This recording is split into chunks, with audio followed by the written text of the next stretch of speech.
Good morning, students. How are you? Hope you are doing well. Students, in this class, I am going to start cloning vector. Student, what do you mean by cloning vector? Cloning vector is a small piece of DNA taken from a virus or a plasmid of bacteria that can be stably maintained in an organism and into a foreign DNA fragment can be inserted for cloning purpose. Students, इसका meaning क्या है कि आप एक cloning vector ले रहे हो, कोई एक फॉरेन डीएनए है, जैसे आपने एक फॉरेन डीएनए ले लिया और आप उसको अपने इंटरेस्ट के अकॉर्डिंग किसी दूसरे बैक्टीरिया में आप उसको सेट कर रहे हैं या किसी वायरस में आप उसको सेट कर रहे हैं, तो वो बन जाएगा एक क्लोनिंग वेक्टर. क्लोनिंग वेक्टर में क्या होता है, जैसे एक सिंगल बैक्टीरिया अपनी ग्रोथ करेगा, वो आपके पर्पज़ में यूज़ नहीं होगा, वो पूरी कॉलोनी के फॉर्म में यूज़ होगा, तो इसलिए इसको क्लोनिंग वेक्टर बोल दिया कि पूरी कॉलोनी हमें ग्रोथ करवानी है. जैसे प्लाज्मिड है, प्लाज्मिड बैक्टीरिया के लिए यूज़ हो रहा है कॉमन वेक्टर, और बैक्टीरिया फाज जैसे कोई वायरस के अंदर हमने बैक्टीरिया को इंट्रोड्यूस करवाया, तो ये बैक्टीरिया फाज एक्चुअली में एक वायरस होता है जिसका नाम बैक्टीरिया फाज है, जो इनगल्फ करता है बैक्टीरिया को. क्लियर. अब इसके कुछ साइलेंट फीचर्स हैं. कह रहा है first, ability to replicate within bacteria cell independent of chromosomal DNA. जो क्रोमोसोमल डीएनए है वो उसके ऊपर डिपेंड नहीं करता, और क्लोनिंग वेक्टर की इतनी एबिलिटी है कि वो सेल के अंदर जाकर भी डिवाइड करना स्टार्ट करेगा, रेप्लिकेट करेगा. रेप्लिकेट्स मीन्स अपनी कॉपी करना स्टार्ट कर देगा. ठीक है. जैसे अब हमने कॉपी की बात की तो वो हाई कॉपी नंबर पर सेल बनाएगा. जैसे प्लाज्मिड 15 to 100 कॉपीज पर सेल वो बना सकता है. एलन डीएनए क्या होता है, जीन ऑफ इंटरेस्ट. जो आपने जीन, आपके इंटरेस्ट के अकॉर्डिंग आपने जो जीन लिया है उसको आप एलन डीएनए बोलते हो. वैन इंटीग्रेटेड किसी के अंदर सेट करना विद वेक्टर, वेक्टर की फॉर्म में, can multiply equal to copy number of vector. जितना कॉपी वेक्टर करेगा उतना ही वही एलन डीएनए कॉपी करेगा. अब कह रहे हैं vector can be engineered for easy linked of foreign DNA and selection of recombinant DNA from non recombinant. Students, यहाँ पे एक टर्म आई रिकम्बिनेंट और नॉन रिकम्बिनेंट.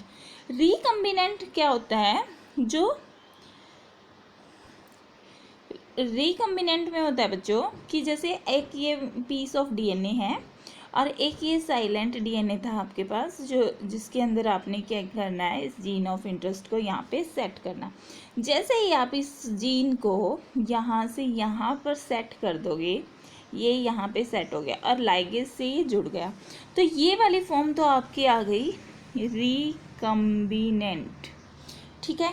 और अगर मान लो ये वाली फॉर्म आपका ये रिकम्बिनेंट नहीं हुआ, नहीं जुड़ पाया, ये फॉरेन डीएनए जो था ये यहाँ पर नहीं जुड़ पाया. ठीक है. तो इसके जो स्टिकी एंड थे, तो स्टिकी एंड तो इसमें भी थे, यहाँ से जो हमने कट किया था आरी की हेल्प से, तो ये स्टिकी एंड क्या होंगे, यही अपने आप आपस में जुड़ जाएंगे. जैसे ये जुड़ गए तो क्या इसमें कोई न्यू कॉम्बिनेशन हुआ, नहीं हुआ, तो इसको हमने बोल दिया नॉन रिकम्बिनेंट.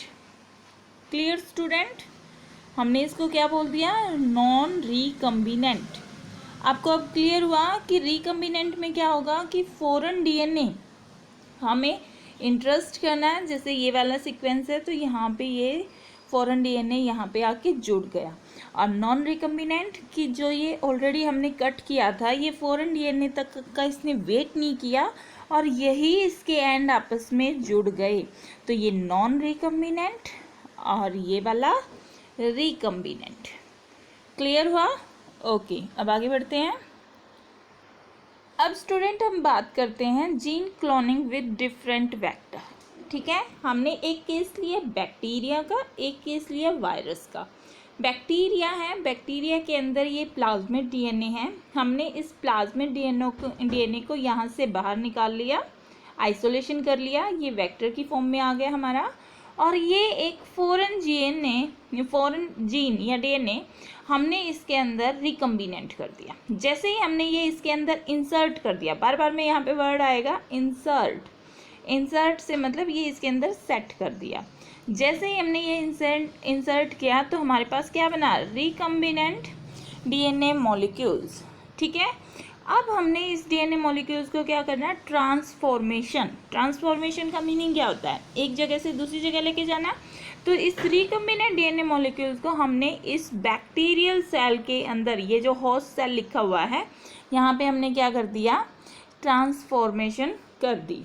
अब जैसे यहाँ पे ये होस्ट सेल आई और ये यहाँ पे ये प्लाज्मिड डीएनए है, तो देखो ये ब्लू कलर का आपको यहाँ पे नज़र आ रहा है, ये फॉरेन डीएनए है, रिकम्बिनेंट डीएनए है।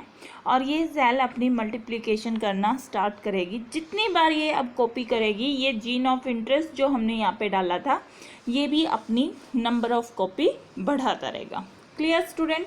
तो इस तरह से जीन क्लोनिंग बोलते हैं। अब ये हमारे पास देखो, एक सेल से दो से चार, इस तरह से ये सेल्स बनती जाएंगी और हमारे पास number of copy of plasmid भी बढ़ती जाएंगी। क्लियर? अब इसके बाद आता है हमारा वायरस। वायरस के केस में भी हम क्या करेंगे, वायरस के पास क्या होता है, वायरल डीएनए है। वायरल डीएनए में हमने वेक्टर को लिया। ठीक है, वेक्टर में ये देखो यहाँ पे रेड कलर का नज़र आ रहा है, फॉरेन जीन, हमने इसको इंसर्ट किया। जैसे ही हम इसको इंसर्ट करेंगे तो हमारे पास क्या बन जाएगा, रिकम्बिनेंट डीएनए मॉलिक्यूल्स बन गया। और रिकम्बिनेंट डीएनए मॉलिक्यूल्स बनते ही हमने इसकी पैकेजिंग की into the mature virus bye transfection. ये ट्रांसफेक्शन टेक्निक की हेल्प से, जैसे देखो वायरस को क्या होता है कि हमने जो इसकी ये होस्ट सेल है, इसकी जो ये आउटर वॉल है, तो ये यहाँ पे आके पिंच करता है। जैसे ये यहाँ पे आके पिंच करेगा, ये सेल मेम्ब्रेन ब्रेक हो जाएगी और ये मटेरियल जो वायरल डीएनए था, ये वाला, ठीक है, ये यहाँ पे आके इस सेल के अंदर आ जाएगा। जैसे ये इसके अंदर आएगा तो ये अपनी कॉपी करना पड़ेगा। और वायरस बड़ा ही फास्ट मल्टीप्लाई करता है। ठीक है, तो ये अपने नंबर ऑफ कॉपी बड़े जल्दी बढ़ा देता है। तो ये जो हमारे पास ये फॉर्म आई, ये देखो, packaging packaging into mature virus bye transfection condition हो गई। और अब ये सेल कह रहा है लाइस। जैसे ही यहाँ पे इनकी नंबर ऑफ कॉपी बढ़ गई रिकम्बिनेंट डीएनए मॉलिक्यूल्स की, तो सेल क्या हो गई, इसको रख नहीं पाएगी। मैंने अभी बताया आपको, वायरस बड़े मल्टीपल फॉर्म से रेप्लिकेट करता है। जैसे ही नंबर ऑफ कॉपी बढ़ी तो ये सेल अपने आप को मेंटेन नहीं कर पाएगी और इसकी सेल वॉल जो है ये ब्रेक हो जाएगी और यहाँ पे बहुत सारे वायरस की फॉर्म बाहर निकलेंगी। और जैसे ही ये बाहर निकलेंगी तो ये दूसरे जो अदर नेबर सेल हैं उन पर ये अटैक करेंगे और अपनी कॉलोनीज को बढ़ाती जाएंगी। Clear student? ओके, अब हम आगे करते हैं।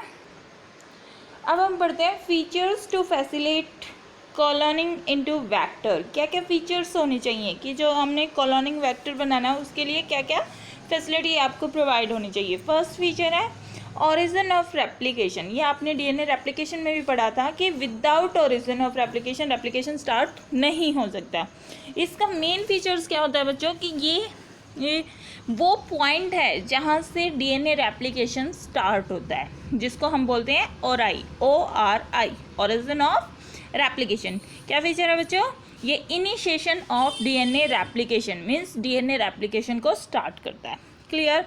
अब इसके बाद ये कह रहा है कि हम यहाँ पर सिलेक्टेबल मार्कर यूज़ करते हैं। देखो, अब जैसे हमने क्लोनिंग वेक्टर में मैंने अभी आपको दिखाया कि कहीं पे रेड कलर का आपका फॉरेन डीएनए था, कहीं पे ब्लू कलर का था, तो यहाँ हम सिलेक्टेबल मार्कर यूज़ करेंगे जिससे हमें ये पता चल जाए कि हमारा जीन ऑफ इंटरेस्ट ये है। ठीक है, फिर क्लोनिंग साइट, हमें क्लोनिंग साइट पता होना चाहिए कि हमें अपना जीन ऑफ इंटरेस्ट कहाँ पर इंसर्ट किया है, कहाँ पे हमने उसको यूज़ किया है। और फिर इसके बाद आता है vector for cloning gene in plants and animal, कि इनकी एप्लीकेशंस क्या होंगी। एप्लीकेशंस मीन्स कि हम ये सब क्यों कर रहे हैं, हम प्लांट्स और एनिमल्स को डिजीज़ फ्री करने के लिए यूज़ कर रहे हैं, तो इसको हम कैसे यूज़ करेंगे ये भी हम इसी चैप्टर में डिस्कस करेंगे। Clear student?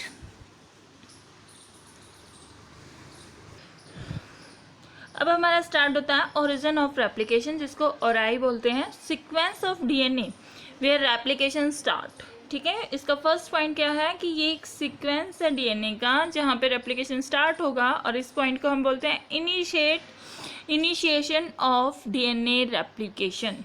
इसके बाद आता है alien DNA when link to it replicate with host cell. Host cell होता है जहाँ पे आपने अपने डिजायर्ड, एलन क्या है, जीन ऑफ इंटरेस्ट, जो जीन ऑफ डिजायर्ड है आपने अपने इंटरेस्ट के अकॉर्डिंग जिसको होस्ट सेल जिसके अंदर आप ट्रांसफ़र कर रहे हो, वहाँ पर आपने इसको रेप्लिकेट करा है। ठीक है, फिर regulates and control copy number of link DNA and alien DNA and target DNA. देखो, लिंक डीएनए जिसकी आप लिंकेज करा रहे हो, जिसके साथ आप उस डीएनए को जोड़ रहे हो, alien gene of desire, target DNA जिसको आपने टारगेट करना है। ये टारगेट वाला पॉइंट भी अभी आगे आएगा कि आपने जैसे जो जीन डिजीज कोज कर रहा है वो आपका टारगेट डीएनए, कि आपको उसको इंसर्टेशन इनएक्टिवेशन करना, मीन्स उसकी एक्टिविटीज़ को रोकना है, तो वो आपका टारगेट है।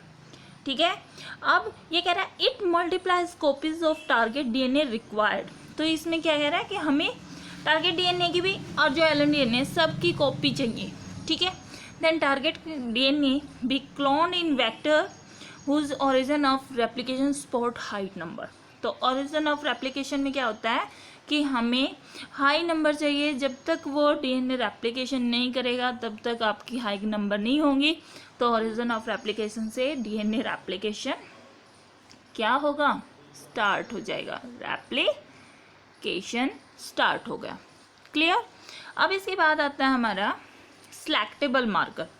सिलेक्टेबल मार्कर्स में क्या होता है बच्चों कि आइडेंटिफाई एंड एलिमिनेट, हमें एलिमिनेट करना है, हमें ये देखना है कि जो अभी हमारे पास डीएनए क्लोनिंग आई वो नॉन ट्रांसफॉर्मेंट है फ्रॉम ट्रांसफॉर्मेंट और selectable primitive growth of transformant. हमें ये चेक करना है कि जो हमने जीन ऑफ इंटरेस्ट लेके आए हैं क्या वो ट्रांसफॉर्मेंट है या नॉन ट्रांसफॉर्मेंट। मैंने अभी बताया था पिछले डायग्राम में कि इस तरह के डायग्राम में ये सिलेक्टेबल डीएनए है, ये विदाउट सिलेक्टेबल, ये नॉन ट्रांसफॉर्मेंट, ये ट्रांसफॉर्मेंट। ठीक है, तो वो है कौन सा। अब ये कह रहे ट्रांसफॉर्मेशन में क्या होता है, transformation procedure through which RNA introduce into host bacterium change in phenotype. जैसे ही जो हमारा आरएनए, ये डीएनए, देखो यहाँ पे आरएनए भी है, जैसे बैक्टोवायरस बैक्टीरियोफाज की जब आप बात करोगे तो वहाँ पे रिवर्स आरएनए काम करेगा। ठीक है, तो ये इंट्रोड्यूस कर रहा है transfer produce through which RNA introduce into host bacteria change in phenotype. तो क्या वहाँ पे फिनोटाइपिक फॉर्म चेंज होगी। ठीक है, अब ये कह रहा है कि हाँ वो चेंज होगी। ठीक है, जैसे E coli resistance against ampicillin, E coli जो बैक्टीरिया लेंगे ना हम, वो एम्फीसिलिन क्या है, एम्फीसिलिन एंटीबायोटिक्स है, क्लोरोएम्फिनिकोल, टेट्रासाइक्लिन, कैनामाइसिन, ये सिलेक्टेबल मार्कर यूज़ करेंगे जो एक नॉर्मल ई कोलाई में नहीं होते। जब हम ई कोलाई को यहाँ पे ग्रो करवा रहे हैं तो हमें एक स्पेशल क्या देनी होगी, उसको इन्वायरमेंट देना होगा। जैसे हम एक पैट्री डिश लेंगे, इस पैट्री डिश में हमने अगार मीडियम लिया और ये एक मीडियम है जो इसमें क्या करेगा, ई कोलाई की ग्रोथ करानी है, तो हम यहाँ पे एंटीबॉडीज़ भी इसमें ऐड करेंगे जिसमें एम्फीसिलिन हो सकती है, सबसे बेस्ट एम्फीसिलिन होती है। तो ये ई कोलाई वही ग्रो कर पाएगी इसमें जो इसके रेजिस्टेंस, मतलब जो इसको टॉलरेट कर पाएगी। तो हमें ऐसा क्लोनिंग वेक्टर चाहिए जो एंटीबायोटिक के रेजिस्टेंस हो, वो अपनी ग्रोथ को कर सके। एक नॉर्मल ई कोलाई में ऐसा नहीं होता। तो ये सब जो एंटीबायोटिक्स यहाँ पे हैं, एम्फीसिलिन, क्लोरोफेनिकोल, टेट्रासाइक्लिन, कैनामाइसिन, ये सब क्या है, ये सिलेक्टेबल मार्कर है। एक्चुअल में ये क्या है, ये एंटीबॉडीज। क्लियर? और ये नॉर्मल ई कोलाई में नहीं होती। अब ये क्लोनिंग साइट ये हम नेक्स्ट वीडियो में करेंगे। तब तक के लिए thank you and have a nice day. बच्चों इसको कम से कम भी 2 बार सुनना, इसके नोट्स बनाना, जब जाके आपको ये समझ में आएगा। और हमारी कल लाइव क्लास रहेगी, सभी बच्चों को लाइव क्लास अटेंड करनी है, ताकि कोई भी क्वेरीज है आपकी हम उसमें डिस्कस कर लेंगे यहाँ तक का, ठीक है। Thank you students and have a nice day.